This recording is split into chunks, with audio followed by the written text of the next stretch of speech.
제2장. 소요가 그침에 바울은 제자들을 불러 권한 후에 작별하고 떠나 마게도냐로 간다. 그 지방으로 다녀가며 여러 말로 제자들에게 권하고 헬라에 이르러 거기 석 달 동안 있다가 배 타고 수리아로 가고자 할 그때 유대인들이 자기를 해하려고 공모함으로 마게도냐를 거쳐 돌아가기로 작정한 아시아까지 함께 가는 자는 베레아 사람 브로의 아들 소바더와 데살로니가 사람 아리스타고와 세군도와 더베 사람 가이오와 및 디모데와 아시아 사람 두기고와 드로비무라. 그들은 먼저 가서 드로아에서 우리를 기다렸더라. 우리는 무교절 후에 빌립보에서 배로 타고 닷새 만에 드로아에 있는 그들에게 가서 이레를 머무르다. 그 주간의 첫날 우리가 떡을 때려 하여 모였더니 바울이 이튿날 떠나고자 하여 그들에게 강론했으니 말을 밤중까지 계속하며 우리가 모인 윗다락에 등불을 많이 폈는데 유두부라는 청년이 창에 걸터 앉아있다가 깊이 졸음해 바울이 강론하기를 더 오래 하며 졸음을 이기지 못하여 3층에서 떨어지더니 일으켜보니 죽었는지라. 바울이 내려가서 그 위에 엎드려 그 눈을 안고 말하되 떠들지 말라. 생명이 그에게 있다. 하고 올라가 떡을 떼어 먹고 오랫동안 곧 날이 새기까지 이야기하고 떠나니라. 사람들이 살아난 청년을 데리고 가서 적지 않게 위로를 받았더라. 예.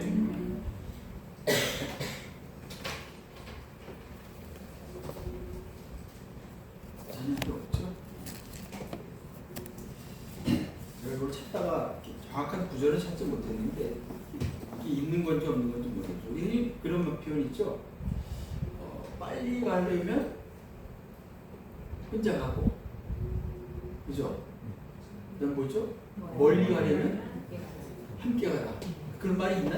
네, 저는 본 것 같은데 아무리 인터넷 뒤져도 정확한 구절은 잘 모르겠다. 무슨 의미인지 다 아실 겁니다. 사실 교회라는 공동체가 우리가 이제 생각할 때는 신앙이 개인적인 것처럼 보이죠. 우리가 이제 조직 신앙에서 구원론 입장에서 보면 구원은 하나님과 나와 1대1 관계인 것 틀림없습니다. 그런데 하나님 우리에게 뭘 주셨냐면 공동체를 주셨어요. 제일 먼저 주신 공동체는 가정이라고 하는 공동체고 그 다음에 주신 공동체가 바로 교회라고 하는 공동체입니다. 그래서 교회라고 하는 공동체는 함께 해야 한다는 거는 의미가 있는 거죠. 우리가 예배도 함께 하잖아요. 그렇죠? 예. 기도도 함께 하고 봉사도 함께 하고 섬기고도 함께 하는 거예요. 우리나라에도 보면 그 무교회주의자들이 있어요. 그죠? 무교회주의자들. 예. 우리가 유명한 약간 정치권에 있는 사람 그 사람일까 그런 사람이 있는데 근데 웃기는 거는 그 사람들도 모인다는 거. 그죠? 모이는 순간 뭐가 되는 거예요? 교회가 되는 거죠. 네. 그러니까 앞뒤가 안 맞는 거예요. 네. 성경을 잘못 해석하는 거죠. 함께할 때 혼자 있을 때 훨씬 더 기쁨이 큽니다. 보람도 크고요, 행복감이 있습니다.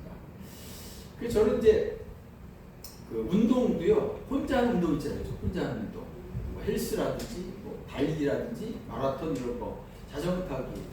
혼자 하는 것보다는 둘이 같이 하는 게 더 즐겁지 않을까. 아니면 이제 이렇게 팀을 이뤄서, 여러분 아시면서 제가 배드민턴을 치는데 두 사람이서 호흡을 맞춰서 운동할 때 그 기쁨이 배가 되는 거죠. 신앙도 마찬가지고요, 가정도 마찬가지고요. 그러니까 인간이라는 존재가 그래요. 사실은 사람이라고 하는 그 한자 아시잖아요. 사람이라고 한자가 뭐예요? 이게 서로 기대는 모습이잖아요. 서로 기대는 모습이죠. 그래서 우리는 사도행전에서 또 성경 구약에서도 마찬가지입니다. 교회라고 하는 것은 뭐예요? 이 공동체라고 하는 거예요. 우리 교회 모토가 다 아시죠? 다 모르시는 분도 계시겠지만 뭐죠? 성경 중심적이며 선교 지향적인, 그 다음에 가족 공동체. 그래서 우리 교회 주양교회라고 한글로 썼지만 그 밑에 영어로는 어떻게 썼죠? 커뮤니티. 그렇죠. 주양 커뮤니티라고 썼습니다. 주양 처치라고 안 쓰고요, 커뮤니티라고 썼어요. 그러니까 제 마음속에는 우리 주양 가족들이 공동체적인 생각을 좀 가졌으면 좋겠다. 그런 마음에서 이제 그렇게 쓰게 됐어요. 우리가 흔히 하는 오해 가운데 하나가 뭐가 있냐면 우리가 이제 그 사역자들이 보면 있죠. 대표적인 사역자가 누가 있죠? 성경에 보면 사도 바울이 있고 또 누가 있어요? 세 글자로 된 사역자 바나바, 그렇죠? 바나바. 그래서 바나바는 사람 중심의 사역자고 바울은 사역 중심의 사역자다. 그런 생각들을 많이 하고요. 일부 목회자들 또는 신학 교수들도 그런 식으로 강의하는 걸 봅니다. 근데 약간 그 오해입니다. 그 오해가 생긴 것은 제가 이렇게 생각해 보니까 어느 지점이 생겼냐면 바울과 바나바가 1차 선교여행을 함께 떠났습니다. 아시죠? 예. 안디옥에서 출발했어요. 구보로 섬을 거쳐서 이렇게 돌아왔는데 그때 함께 동행했던 인물이 있죠. 예? 철없는 선교사. 선교사라고 해야 될지, 예. 누굽니까? 마가 요한이었습니다. 얘는 선교가 뭔지도 사실은 제가 볼 때는 잘 인식을 못하고 그냥 따라간 거죠. 바나바의 조카다 보니까. 근데 이제 가다 보니까 힘들잖아요. 가서 사역하는 걸 보니까 힘들잖아요. 그래서 어떻게 돼요? 돌아오죠. 그래서 1차 선교를 마치고 2차 선교를 이제 곧 떠날 때 바울이 이제 바나바 보고 그랬죠. 우리 지난번에 갔던 지역, 그 갈라디아 지역이죠. 갈라디아 지역에 다시 2차 선교를 합시다. 얘기하니까 좋습니다. 그랬죠. 근데 이제 바나바가 이렇게 얘기하죠. 내 조카 마가도 데려갔으면 좋겠다. 걔가 가자고 한다. 그랬더니 바울이 뭐라 그랬을까요? 일거에 거절하죠. 안 됩니다. 속된 표현으로 말은 뭐예요? 그놈은 싹수가 없습니다. 단칼에 거절. 사실 저 같은 사람은 단칼에 거절 못 하거든요. 그래서 한번 생각해 봅시다라든지 한번 기도해 봅시다라든지 아마 그럴지 모르겠는데 바울은 단칼에 거절해요. 왜냐하면 1차 선교행 때 그 마가 요한의 모습을 봤거든요. 데려가는 것 자체가 더 짐이 되고 훨씬 더 어렵다는 걸 알기 때문에 바울은 그렇게 했어요. 그래서 우리가 바울은 그 마가라는 사람에 대해서 생각하지 않는 것처럼 이제 우리가 볼 수 있는 거죠. 그런데 사실은 나중에 보면 바울이 로마 감옥에 갇혔을 때 그 마가를 데려오라 이렇게 얘기합니다. 그 얘기는 뭐예요? 그때 다시 이제 동역자를 저도 개인적으로는 그래요. 사역 중심의 사역자보다는 사람 중심의 사역자가 되고 싶다. 그런 생각을 많이 갖습니다. 왜냐하면 우리가 사역보다 더 중요한 게 뭐냐면 사람인 거죠. 그렇죠? 우리가 이제 주일날 모여서 예배라고 하는 이것도 어떻게 보면 사역이라고 볼 수 있죠. 그렇죠? 예배해야 된다고 할 때 종종 예전에 우리 선배 목사님은 어떻게 했어요? 애들 막 울거나 떠들거나 그러면 어떻게 했어요? 저리 들어라. 엄마가 막 떠들게 왜 울게 왜 날리냐고. 엄마는 무한중의 경우도 있어요. 돌아다닌다고 뭐라고. 그리고 이제 애를 막 이렇게 압박해가지고 조용히 있으라고. 사실 우리 집 막내도요. 막내도 예전 교회에서 그렇게 붙잡혀가지고 그랬던 적이 있어요. 그걸 바람직하지 않다고 저는 개인적으로 봅니다. 그 아이가 뭘 알겠습니까? 성도들이 하나님에게 집중하는 예배하는 게 중요하지 그 아이를 그냥 압박해가지고 그럼 그 아이 머릿속에 그 아이 추억 속에 그 아이에게 어떤 트라우마가 남겠습니까? 교회는 딱딱하고 교회는 굉장히 공포 분위기고 물론 예배라고 하는 것은 물론 중요한 분위기가 필요하겠죠. 그러나 더 중요한 건 사람인 거죠. 하나님이 사람을 기다리시지 뭔가 미션을 완성을 원하는 거예요. 그래서 여러분 한 사람 한 사람들이 예배당에 나와서 찬송하고 예배하고 기도하는 거 그 하나님 바라시는 거죠. 우리도 그런 마음으로 사람들을 대해야 된다. 그래서 저는 그래서 여러분들이 이렇게 하고 하는 거에 대해서 제가 한 번도 얘기한 적이 없죠. 네. 제가 마음속으로 얘기해요. 마음속으로. 예배 시간에 왔다 갔다 하지 말고 적어도 이제 이 오전 예배만큼은 예배 집중해서 했으면 좋겠다. 그런 마음 솔직히 있어요. 근데 제가 얘기는 못했어요. 함께할 때 더 의미가 있다. 교회라고 하는 공동체는 함께할 때 더 의미가 있고 사람에게 집중해야 된다라고 말씀을 드리고 싶습니다. 자, 이제 본문을 들어가면요. 이제 바울은 3년간의 에베소 사역을 마치고 이제 마게도냐와 아가야를 방문하려고 계획을 하고 있습니다. 여러분 마게도냐 하면 어디입니까? 우리가 흔히 이제 유럽 첫 그 지역을 이제 마게도냐죠. 예를 들면 이제 도시로 말하면 빌립보, 데살로니가 있는 지역이 마게도냐고요. 그다음에 그 아래로 내려오면 아덴이라든지 아텐이죠. 아텐과 그다음에 고린도 있는 지역은 또 다르게 부릅니다. 뭐라고 부르죠? 아가야라고 부릅니다. 그러니까 일종의 뭐지? 일종의 도 같은 개념이죠. 큰 개념이고. 예. 그래서 이제 마게도냐와 아가야를 방문하려고 하는 거죠. 그러니까 에베소에서 위로 이렇게 올라가서 이렇게 내려오면 이제 빌립보, 그다음에 데살로니가, 그다음에 아래로 또 내려오면 이제 아가야 지역이 됩니다. 자, 여기에 이제 그 가는 목적이 뭐냐면 사실은 연보를 전달하는 목적도 여기 같이 갖고 있는 것 같습니다. 근데 재밌는 게 뭐냐면 사실 우리는 이제 주로 헌금이라는 말을 쓰지만 성경에 연보라는 단어가 나옵니다. 연보라고 하는 의미는 그거예요. 교회가 그리스도의 지체 한 몸이라고 하는 사실을 보여주는 힘이다. 그러니까 연보의 개념은요. 지금은 우리가 이제 교회 어떻게 뭐랄까 경상비죠. 교회 월세도 내야겠죠. 뭐 여러 가지 있잖아요. 그런데 주로 사용되는 거긴 하지만 이 1세기 당시 교회에서 연보는 주로 목적이 달랐어요. 목적이 뭘까요? 구제라든지 아니면 어려운 사람을 도와주는 일. 그 이제 이방적인 교회들이 주로 모교회였던 예루살렘 교회에 연보를 보낼 일이 종종 있었습니다. 그래서 그때 바울이 이제 뭘 강조하는 거예요? 연보하라는 거죠. 그것은 우리가 그리스도 안에서 한 공동체 지체라고 하는 한 몸이라고 하는 그 개념을 갖는 것이기 때문에 그렇게 연보를 강조했다 볼 수 있습니다.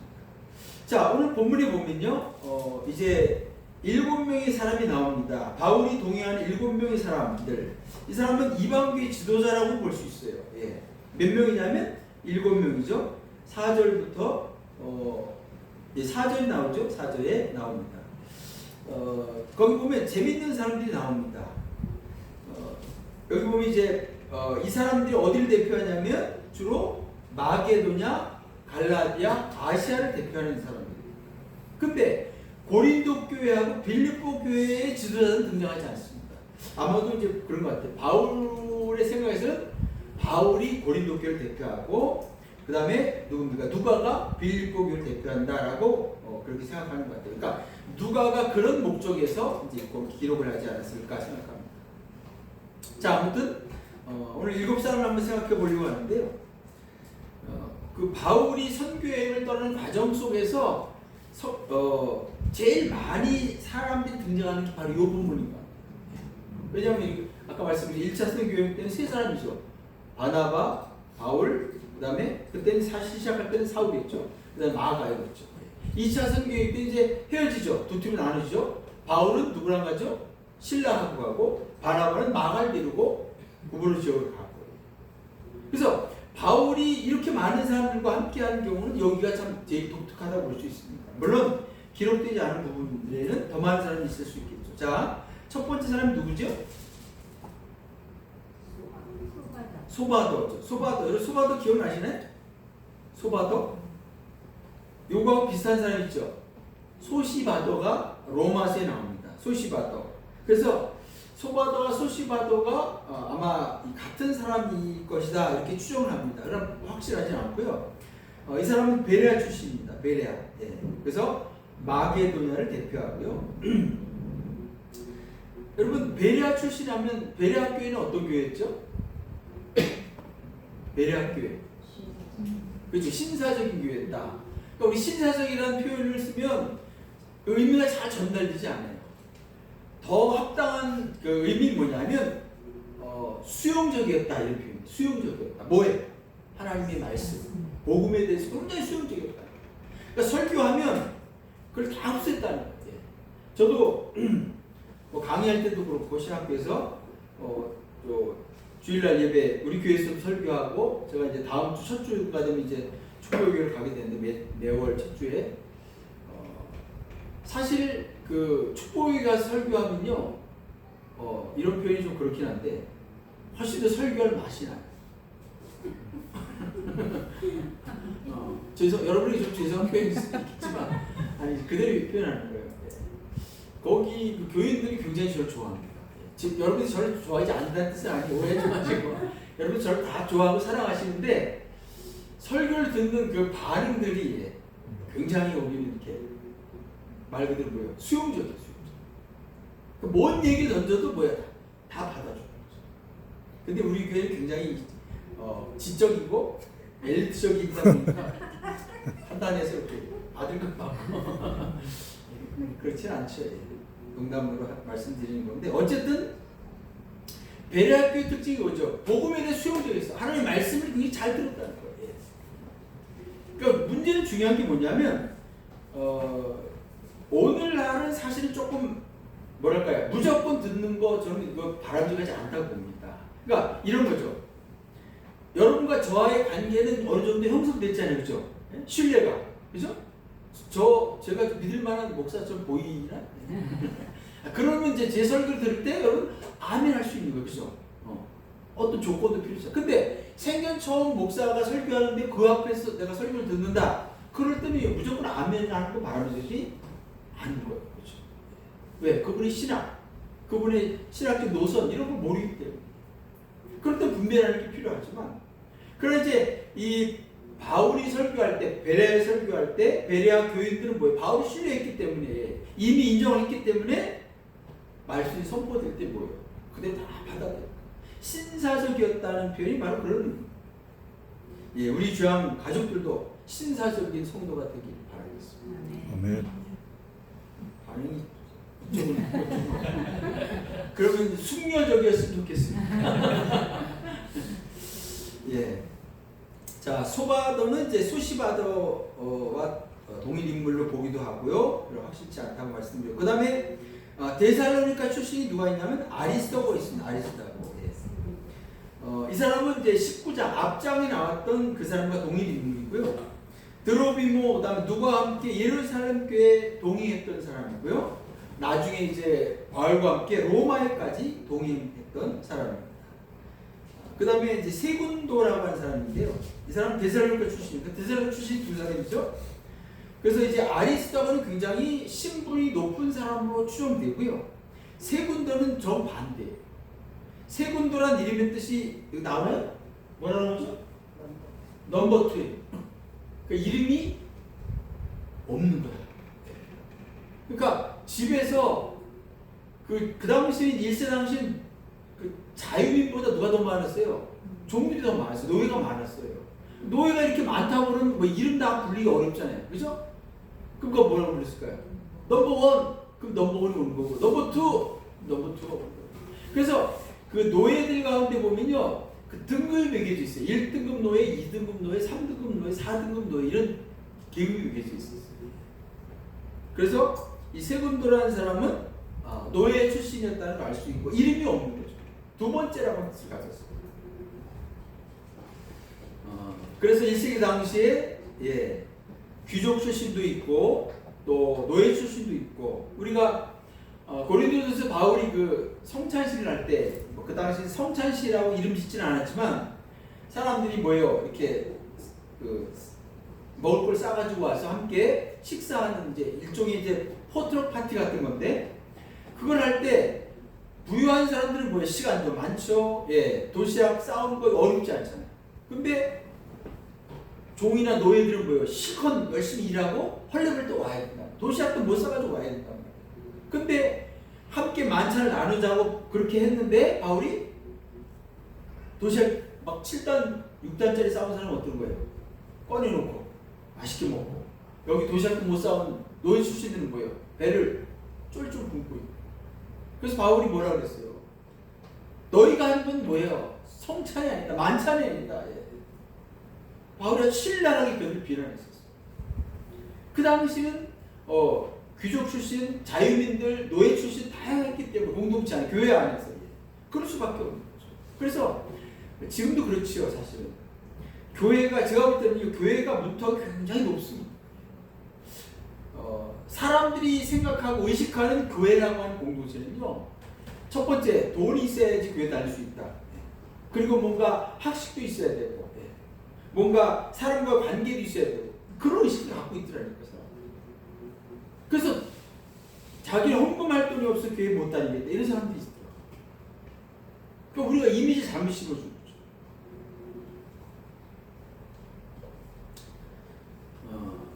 자, 그래서 이 데살로니가 교회는 아리스도와 같은 상류층도 있었고 세곤도라 노예 출신도 있었다라고 하는 것을 알 수 있습니다.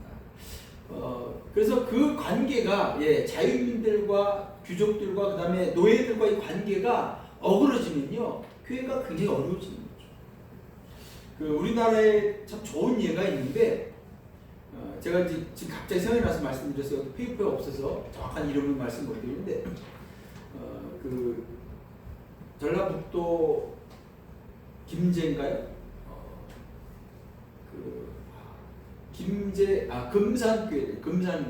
금산교회라는 데 가면 지금도 그 기역자 교회가 남아 있더라고요. 옆에다 이제 새로 건축을 잘 했는데 그 교회가 보면 이제 선교사가 이제 교회를 세운 거죠. 선교사가 교회를 세운 거죠. 그 당시 조선시대 말기니까 남녀 7세 부동산이니까 이렇게 기역자로 돼가지고 설교자는 가운데 양쪽을 다 보고 이쪽 한쪽은 남자 한쪽은 여자 이랬던 그런 시대인 거죠. 근데 이제 거기서 은혜 받고 그 집의 주인도 은혜 받고 종도 은혜 받은 거예요. 그래서 기독교인이 된 거예요. 근데 이 종이 훨씬 더 열심히 하는 거예요. 그래서 나중에 얘기가 기니까 간단히 줄여서 말씀드릴게요. 이 주인이 어떻게 하냐면요, 이 종을요 신학교를 보냅니다. 그리고 그 교회에서 투표를 했는데 이 종이요 먼저 장로가 됐어요. 이 주인보다. 놀라운 일이죠. 지금 같으면 상상할 수 없는 일이죠. 그래서 나중에 이제 물론 이분도 이 주인도 대감마님도 나중에 장로가 되지만 그래서 이 종 출신을 보고 신학교 가시라. 그래서 나중에 이분이 신학교 가고요 목사가 됐고요. 그 다음에 자격금 밑에 장로. 그랬던 교회가 있습니다. 참 아름다운 모습입니다. 지금은 상상할 수 없는 모습입니다. 자, 그 다음 더베 출신 가이오가 있습니다. 가이오. 더베는 루스라고 가깝기 때문에 디모데가 가까운 사람을 추정할 수 있고요. 여기가 이제 갈라디아 지역이죠. 갈라디아 교회를 대표하고 디모데도 마찬가지입니다. 두기고가 있습니다. 두기고. 이 사람은 에베소 출신입니다. 아시아 출신이라는 표현은요 에베소를 가리키는 거고요. 바울이 가장 심했던 중에 한 사람입니다. 그래서 로마 옥중에까지 함께 있었던 사람이 바로 두기고입니다. 그 다음에 에베소 출신이 또 하는 사람이 있는데 드로비모가 있어요. 드로비모. 이 사람도 예루살렘에 같이 갔었고 또 그 성전에 들어갔다가 유대인들로부터 성전 모독죄 누명을 쓰기도 했던 그런 사람입니다. 여기 7명의 사람을 누가가 기록하고 있는 이유는 뭘까요?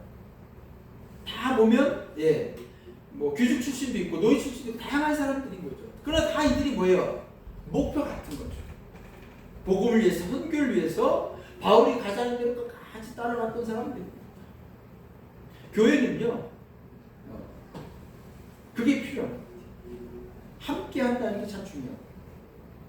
교회에서 제가 부정한 목사긴 하지만 제가 나가는 방향에 대해서 지시해주고 따라와주는 것, 지금까지 여러분 그렇게 해오셨던 것처럼 앞으로도 그렇게 갈 때 우리 주한교회가 사실 뭐예요? 희망이 있고 하나님의 은혜가 넘치게 되는 거죠.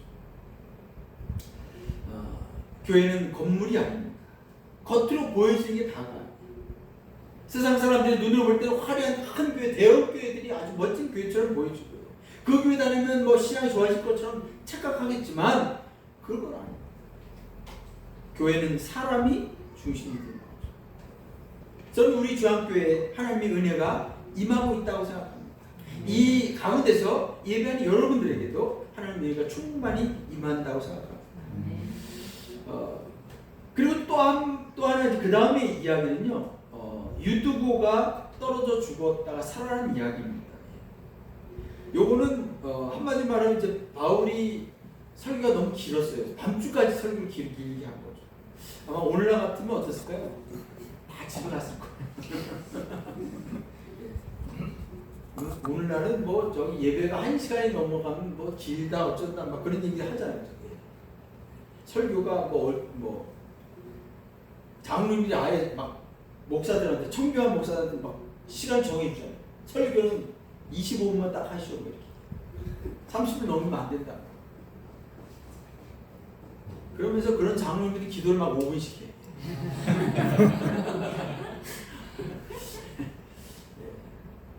대표 기도를 오래 하는 것도 좋지만 사실은 대표 기도 말 그대로 이렇게 함축해서 기도하시는 거예요. 우리 교회 성도들은 잘 하고 계시서 다행이죠. 자, 어쨌든 이제 요 얘기를 들려주면서 어떤 목사님이 이제 성들이 물어봤어요. 여러분, 지금 유두고가 바울의 설교를 듣다가 난간에 떨어져 죽었어요. 다행히 살아났는데 여기서 느낀 점이 뭡니까? 그랬더니 성도들이 서로들로 대답하는 거예요. 예, 목사님, 그거는 설교가 너무 길면 안 된다는 뜻입니다. 이렇게 얘기해요.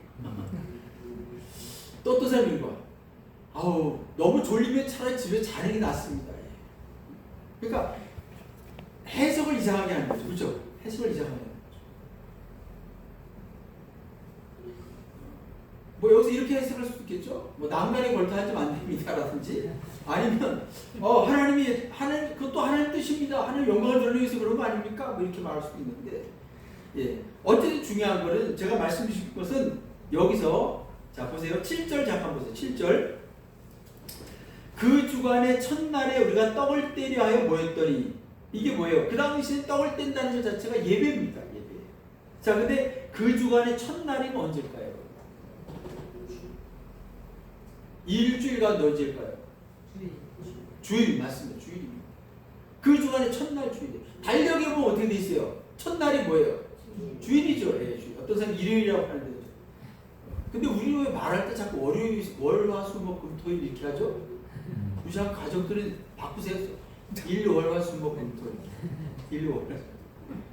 성경이 그렇게 나와요. 그 주간의 첫날이라는 뜻은 뭐냐면 주일을 가리킵니다. 그 주간의 끝날이 뭘까요? 그러면? 안식일, 토요일 가리킵니다. 그 다음에 어떤 부분에는 뭐야? 제8일에 이렇게 나와요. 제8일. 그 무슨 날일까요? 그것도 역시 주일입니다. 제7일이 뭐예요? 안식일에서 제7일 안식일. 8일은 뭐예요? 주일이에요.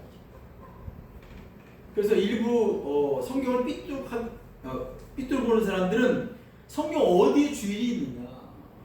왜 태양을 숭배하는 날을 예배하느냐? 뭐 이렇게 시비를 거는데 여러분 요 앞에 안식교회가 있어요. 그죠? 길 건너 안식교회가 있는데 안식일을 지키는 거는요. 그걸 구약을 지키는 겁니다. 왜 그런지 도대체 모르겠어요. 성경에 당연히 안식이 훨씬 많이 나오죠. 구약에는 다 안식일이죠. 신약에도 안식일이 많이 나오죠. 그리고 주일이라는 말은 성경에 나올 수가 없죠. 거의 다. 그죠? 예. 왜냐하면 기독교가 활성화될 때는 이 성경 이후의 시대니까요. 그거를 우리가 잘 성경을 이해하는 게 필요합니다. 자, 어쨌든 주일에 모였습니다. 중요한 건 뭐예요? 모이는 게 중요한 거예요. 모이는 게 중요해요. 그 다음에 여기 떡을 떼려고 모였다고 돼 있죠. 그러니까 함께 식사를 하는 것도 하나의 뭐라는 거예요? 예배의 한 부분이다. 여러분 이 중에 약간 찔린 분이 있죠. 밥도 안 먹고 가는 분. 밥까지 먹어야 돼요. 물론 이제 바쁜 일 있으면 가도 되지만 저는 그래서 늘 그렇게 기도해요. 저 집사님 밥 먹고 가는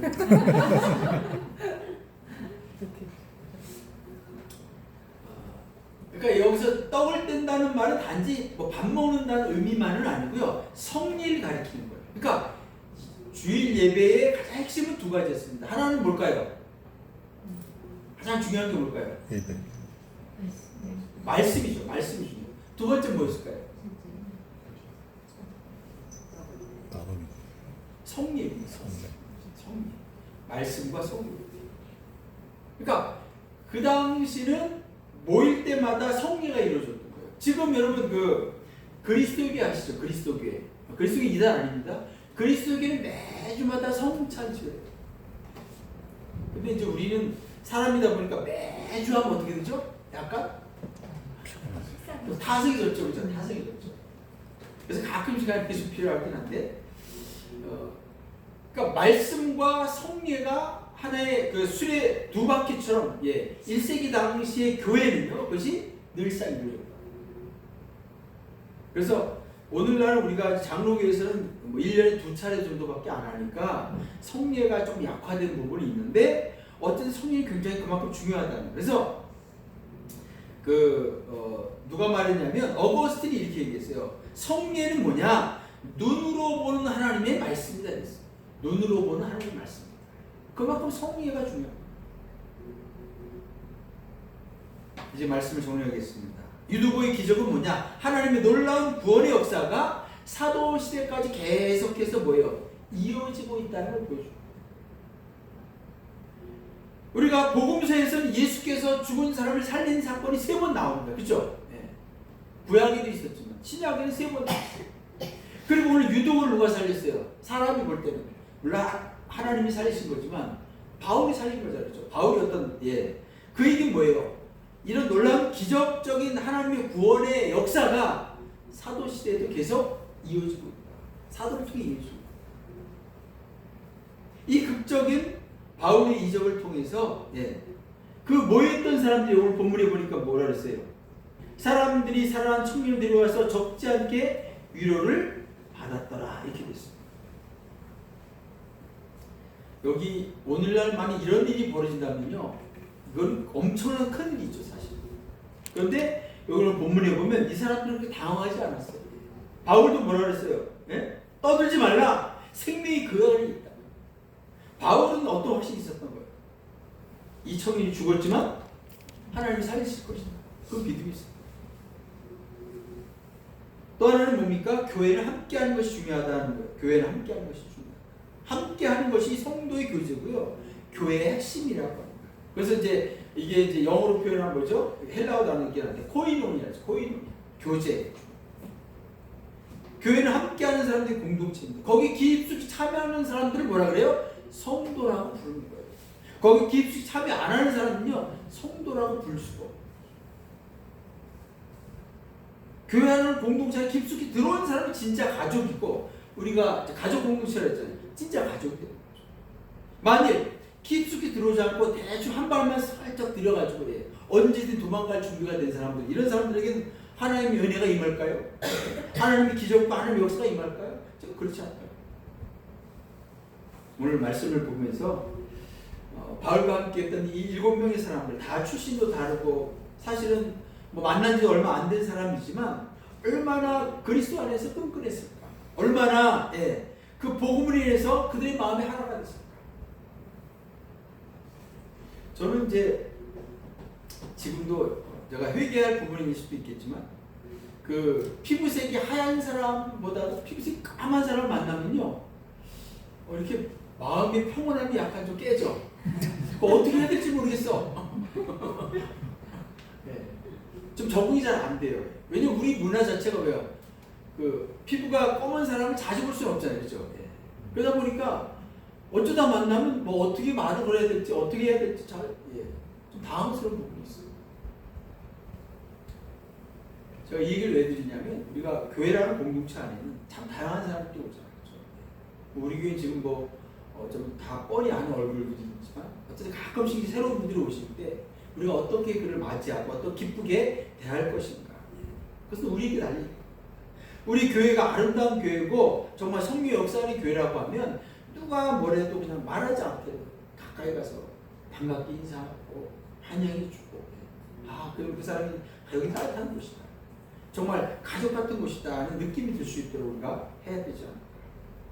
함께 우리가 아름다운 공동체를 만들어 가도록 함께 노력하는 저희 모두가 되시기를 주님의 이름으로 바라겠습니다. 기도하십시오. 하나님,